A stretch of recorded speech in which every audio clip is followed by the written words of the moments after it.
to contribute to national defense has considerably increased. Today, Ukrainians are showing unprecedented courage and commitment in defending their country. The free world needs to show the same courage and support to Ukraine until the last Russian soldier has left Ukraine. Ukraine must win and the aggressor must be pushed back. For this, we must also believe in Ukraine's victory. Ukraine needs enough weapons and ammunition to win the war. That is why I propose that EU member states jointly procure ammunition for Ukraine. During the pandemic, we were able to react quickly to jointly procure vaccines. Let us act quickly now and send more ammunition to Ukraine. We must keep in mind that the threat Russia poses is a long-term one. In addition to the conventional war, they are also waging a hybrid war to create chaos and divide us. All European countries need to invest more in their own defence and resilience. We cannot be afraid of Russian terror tactics. If we fall for Russia's threats, we will wake up in a much more dangerous world. Ukraine and Russia's other neighbours are not afraid. So why should those countries who are further from Ukraine be afraid? The way this war against Ukraine ends will define peace for generations to come. For any peace to last, there needs to be accountability. Russian crimes against Ukraine and its people must not go unpunished, and no Russian leader can be immune from responsibility. As Team Europe and Team NATO, we have shown significant unity and resolve over the past year. Looking ahead, these are key words we must take with us: courage, belief, accountability, and leave no room for fear. Thank you. Thank you. The President of the European Commission, Ursula von der Leyen, please. Yes, thank you, Prime Minister, Secretary General, dear Jens, dear Kaja. Thank you very much for hosting us in Tallinn on such a special day. Indeed, the day when 105 years ago Estonia declared its independence. Estonia's determination to remain a free and independent country has been put to the test time and again. But independence was finally restored on the 20th of August 1991.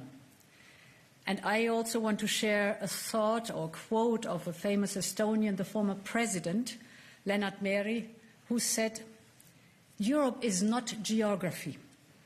Europe is a unity of principles and an allegiance to principles. Principles shape geography. Geography does not shape principles." End of quote. And this is a truth that Putin has never understood. 1 year on, from the start of his brutal war, Putin has failed to achieve a single one of his strategic goals. Instead of dividing the European Union, he finds us united and determined to stand by Ukraine for as long as it takes. Instead of dominating the global energy market, he has seen his main source of revenue slashed. Instead of wiping Ukraine from the map, he is confronted with a nation more vigorous than ever. Ukraine has become a testament to the bravery of a nation which will never relent in its quest for freedom. We have seen that in every single day of the 365 days since the beginning of this atrocious war. And just as Estonia stands proudly as a free and independent state, Ukraine will prevail. Ukraine will prevail because Ukrainians will neither flinch nor step back. And Ukraine will prevail because Europe and its partners and allies will stand firm. But 1 year on, the fight rages on, and Putin has upped the stakes. He is sending hundreds of thousands of young Russians as cannon fodder in the trenches in Ukraine. What we saw and heard earlier this week from Moscow tells us that as the losses mount on the battlefield, so does the desperation, the delusion, and the disinformation. And that shows the strain Putin's regime is under. But it also comes with real and renewed danger for Ukraine, so now is the time to double down. We must keep giving Ukraine the means to defend itself until the Russians end this war and leave Ukraine. And this is why we stand firmly by Ukraine, as determined as ever, to support Ukraine financially, economically, and militarily, to increase our own defense capabilities, and to increase the pressure on Russia and hold it accountable. Russia is increasingly isolated. I think very telling was the vote yesterday in the United Nations, 141 countries that voted in favor of the resolution condemning Russia. Russia is falling backwards towards an autarkic economy, cut away from the world. Our sanctions are eroding sharply its economic base, slashing any prospect to modernize it.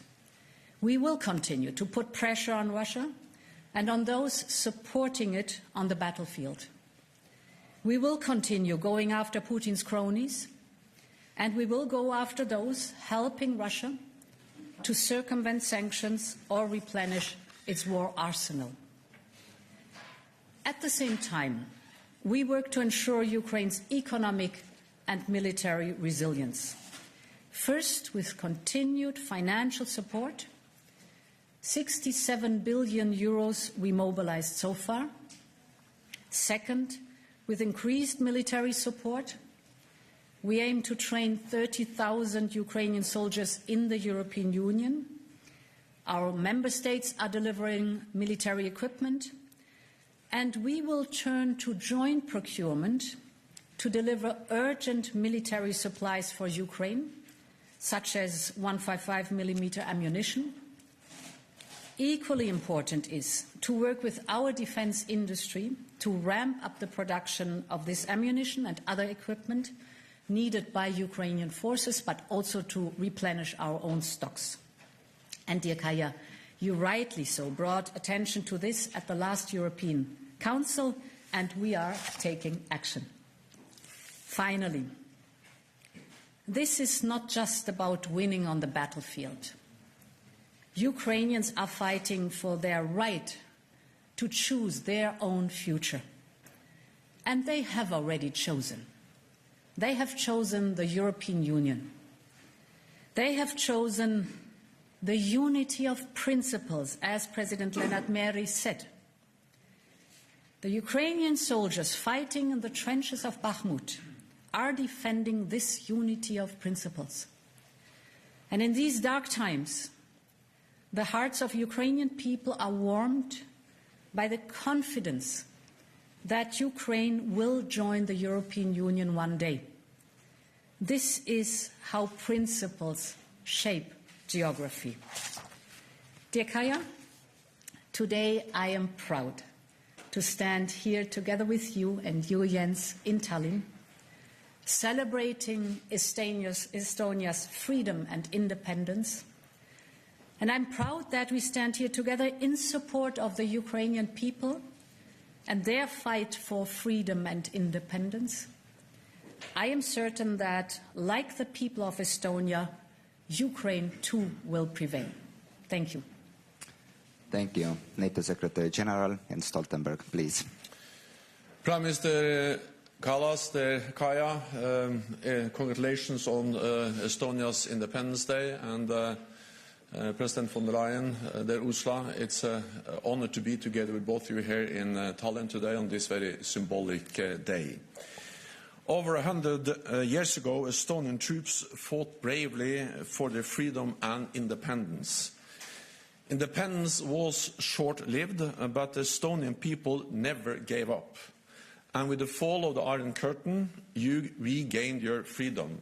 And thank you so much for inviting me to be part of the celebrations today. The flag-raising ceremony and the wreath-laying ceremony was really moving, and It demonstrates how much you value your freedom. Your history is a strong reminder that we cannot take our freedom for granted. Freedom is not for free. We must fight for it every day. Today it is the Ukrainian people who are bravely fighting for their freedom. And despite a dark year of despair and destruction, their determination and courage will no doubt prevail. 1 year ago, President Putin launched his full-fledged invasion of Ukraine, an illegal war of aggression, in blatant breach of basic international rules. He wanted to break the will of the Ukrainian people, and he wanted to break our unity. President Putin failed. Ukraine stands, and NATO and the EU stand with Ukraine. Yet Putin has not given up his goals. He wants a different Europe where Russia can dictate what neighbors do. He is not preparing for peace. He is preparing for more war. So we must give Ukraine what they need to prevail. Some worry our support to Ukraine risks triggering escalation. But there are no risk-free options. And the biggest risk of all is if President Putin wins. Because the message to him and other authoritarian leaders would be that they can use force to get what they want. That will make the world more dangerous and us more vulnerable. So supporting Ukraine is not just morally the right thing to do, it is also in our own security interest. That is why NATO allies are providing unprecedented support to Ukraine, working hand in hand with the European Union. Again, Estonia is leading by example, providing more military aid as a share of GDP than any other country. NATO presence protects the space for allies to provide this support. Since 2014, we have significantly reinforced our presence and readiness, from the Black to the Baltic Sea, including here in Estonia. NATO's multinational battle group in Tapa, led by the United Kingdom, deters aggression. Fighters from France and Germany help protect your skies, and NASAMS from Spain will augment your air defenses. All this sends a clear message to Moscow. NATO will protect and defend Estonia and every inch of Allied territory. Our Article 5 commitment is ironclad. All for one and one for all. And at our Vilnius summit in July, we'll take further steps to strengthen our collective defense. We also see progress as regards the historic accession of Finland and Sweden into our alliance, two close neighbours of Estonia. 28 out of 30 allies have already ratified the accession protocols. I had good discussions with President Erdogan in Ankara last week. We agreed to restart the talks and to convene a trilateral meeting between Finland, Sweden and Turkey at NATO headquarters in mid-March under my auspices, to discuss the implementation of the agreement made last June and how to complete the accession process. And it is good that the Hungarian Parliament will start the ratification process next week. Our aim is for both Finland and Sweden to join as soon as possible. This will strengthen their security, it will strengthen Europe's security, and it will strengthen NATO. So there, Kaja, there, Ursula, thank you once again for our excellent discussions, and not least for your strong commitment to the transatlantic bond for North America and Europe standing together to protect our freedom. Thank you. Thank you. Now it's possible for media to ask questions. Please do state your name, media outlet you're representing, and to whom the question is addressed to. Please use microphone, which with my colleague will assist, and we have first ready there. Please. Yes. Thank you, Tarmo Maiberg, for public broadcasting. Questions to all of you, actually. About China's position paper about Ukraine, and it has 12 points. I would like to know, do you find it credible, especially as the China abstained United Nations vote yesterday about Ukraine? And also, before the war started, US shared intelligent info about Russia's troops and preparation. So, has United States shared any info about its claim made by Mr. Blinken that China is considering giving weapons to Russia? Thank you. Yeah, so indeed the Chinese paper, I think you have to see the principles they shared. It's not a peace plan, but principles that they shared. You have to see them against a specific backdrop. And that is the backdrop that China has taken side by signing, for example, an unlimited friendship right before the invasion, Russia's invasion in Ukraine started. So we will look at the principles, of course, but we will look at them against the backdrop that China has taken sides. On the question of supplies of military support from China to Russia, we have not seen any actual delivery of lethal aid. But what we have seen are signs and indications that China may be planning and considering to supply military aid to Russia. And China should not do that, because that will be to support an illegal war of aggression, breaching international law and violating the UN Charter. And China is a member of the UN Security Council, and they have a particular responsibility to protect the UN Charter, and this is a war aggression violating exactly that charter. Then on the proposals and the points presented by China. So first of all, China doesn't have much credibility because they have not been able to condemn the illegal invasion of Ukraine. And they also signed, just days before the invasion, an agreement between President Xi and President Putin on limitless partnership with Russia. So I think what we see now in Ukraine is that President Putin is not preparing for war. He is preparing for the exact opposite, for more war, for more new offensives. And therefore, most likely, this war at some stage will end at the negotiating table. But if we want a peaceful solution, we need to also realize that what happens around that negotiating table is totally dependent on the strength and the situation on the battlefield. So meaning that if we want a peaceful negotiated solution where Ukraine prevails as a sovereign independent nation, then we need to support Ukraine military now. Because that's the only way to create the conditions where President Putin realizes that he will not win on the battlefield. He has to sit down and accept Ukraine as an independent sovereign nation in Europe. So military support today is the way to achieve a peaceful agreement tomorrow.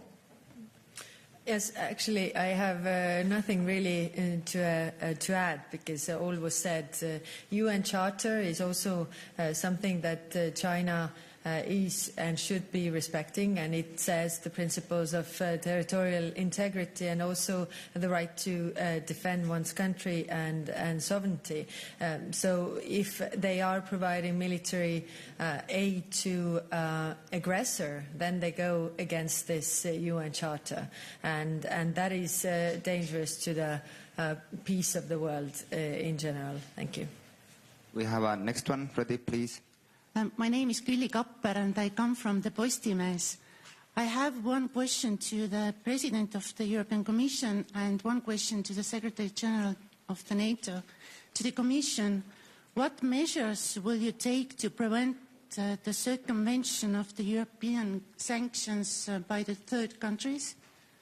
And to the NATO Secretary General, how NATO will help Moldova to secure its defense against Russia? So we are, in our sanction packages, we are increasing the measures to make sure that there are neither loopholes nor a circumvention. We have a sanctions envoy, David O'Sullivan, who is traveling to different third countries to reinforce the message that any kind of circumvention of sanctions will have consequences. For example, we have included in our sanctions packages the possibility to list persons or entities that are even from third countries that are circumventing the sanctions by exporting goods from or importing goods to third countries from the European Union and then bringing them to Russia. So here, increasingly, we are giving a very clear message. This will not be tolerated, and this will have consequences. On Moldova, of course, we are concerned when we see the challenges they face, and that's a direct consequence of the war in Ukraine. Moldova is a close and highly valued partner of NATO. We have been working with them for many years. We have agreed now to step up our partnership and also to help to build defense capacity. We have a tailored defense capacity building agreement in place to help to strengthen their different institutions and to help them to strengthen their resilience. We also welcome, of course, efforts by individual allies. I also know that the European Union is doing a lot to support Moldova, because I think if there's one lesson that at least we can learn from the war in Ukraine, is the importance of supporting those countries which are vulnerable for Russian aggression as soon as possible. And that also applies for Moldova. That's the reason why I need to work more closely and provide more support to Moldova. Thank you. Next one, please. Hello, Herman Gelomes from Delphi. As you all know, any positive signal from these two large multinational powers can serve as a boost for morale for troops on the front lines and an entire nation in suffering. So my question to President von der Leyen would be, Ukraine would like to begin accession talks to the EU within this year. Can you tell Ukrainians what their government can do to make that dream happen? And Secretary General Stoltenberg, President Zelensky is coming to the Vilnius summit, and Ukraine would like to see a clear pathway to membership there. So what can the Ukrainians do to make that dream happen? And I'd like the Prime Minister's thoughts on that as well. Thank you. Yes, the accession process is a merits-based process. So it's not a rigid time-wise, but it depends on the candidate country. And it is amazing to see the determination of Ukraine to go through this thorough process, but at utmost speed. And already their step forward to apply for becoming a candidate country, they had to do a lot, and it was impressive to see how they were delivering while fighting a war. It also shows the functioning of the administration and the highly digitized state of the administration, which is impressive. Therefore, it is, of course, in the hands of Ukraine how they perform, how they reform, how they improve the status of their country, with strong support from the European Commission, because this is our task, to advise and to support and to help as much as possible on that. So I can only say it is impressive to see the strong will of Ukraine to join the European Union, the willingness to reform thoroughly their country, and all this while fighting an aggressor. This is outstanding. It's in their hands. We will have, as a process, an oral presentation of the progress in spring to the member states, but more important is the report in fall that summarizes for all candidate countries in the accession process their progress during the year. And I am confident that Ukraine will excel in this report in the fall that then will be presented to the member states. I invited President Zelensky to attend the NATO summit in Vilnius in July. I really hope that he can be there in person, but of course it depends on the situation, because he is in the midst of a full-fledged war, invasion of his country. NATO's position on membership for Ukraine remains unchanged. We have stated several times that Ukraine will become a member of the alliance.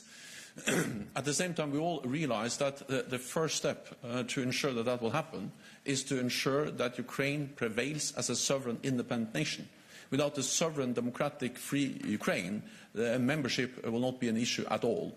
So all our focus, all our efforts is now on ensure that Ukraine prevails, that Putin doesn't win, because then there will be no issue of membership for Ukraine.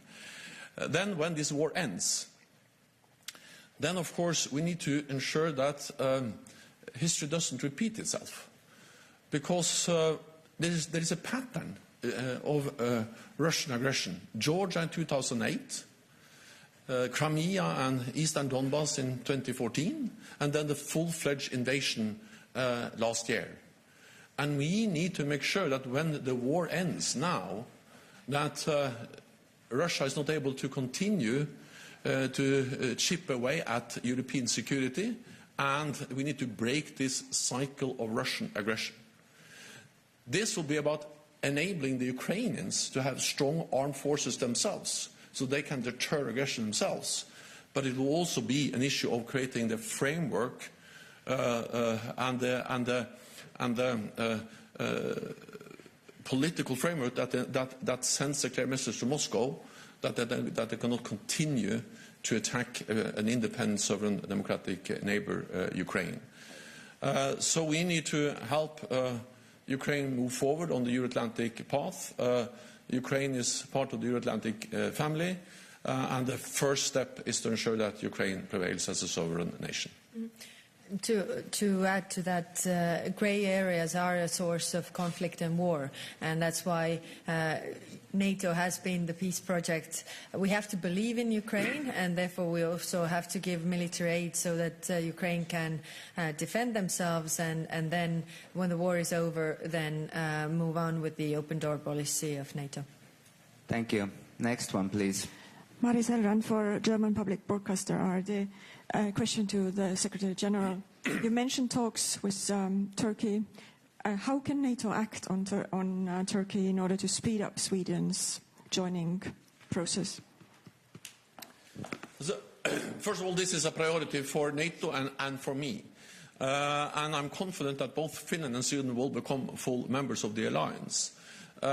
Second, I have just met with President Erdogan, and of course we discussed also how we can make progress on the accession of Finland and Sweden, and we agreed to restart the talks, to convene a meeting in Brussels at the NATO headquarters with Finland, Sweden and Turkey, and we need to also understand that so far this has been the quickest accession process in NATO's modern history. Finland and Sweden applied in May last year. Already in June, 30 allies, also Turkey, decided to invite them. And we also, all 30 allies agreed, including Turkey, on the accession protocols, and all 30 allies have signed these accession protocols. Then 28 out of 30 allies have already ratified in the national parliaments. The Hungarian parliament had made declared that they would start the accession process, also the discussions and the decisions next week. And then on Finland and Sweden, I cannot guarantee you any specific date, but on Finland, Turkey has made it clear that they don't see any problems with ratification. With Sweden, some issues still remains.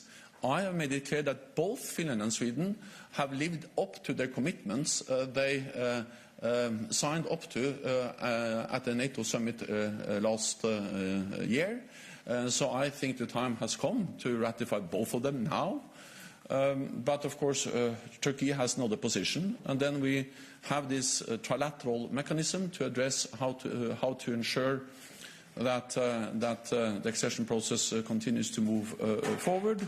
And the most important thing is not whether Finland and Sweden joins exactly at the same time. The most important thing is that they join as soon as possible. If you can briefly add one more thing, and that is that we need to also understand that Finland and Sweden are in a total different place now. They're much more secure now than before they applied. Because as part of the accession process, they have now been integrated more and more into NATO's civilian and military structures, defense planning, capability targets. We exercise more together. NATO has increased its presence. Different allies have also provided bilateral security assurances. So it's absolutely inconceivable that Finland or Sweden will be faced with any military threats from Russia without NATO reacting. So we are making a lot of progress. We have come a long way already, and I'm confident that we'll also finalize this process.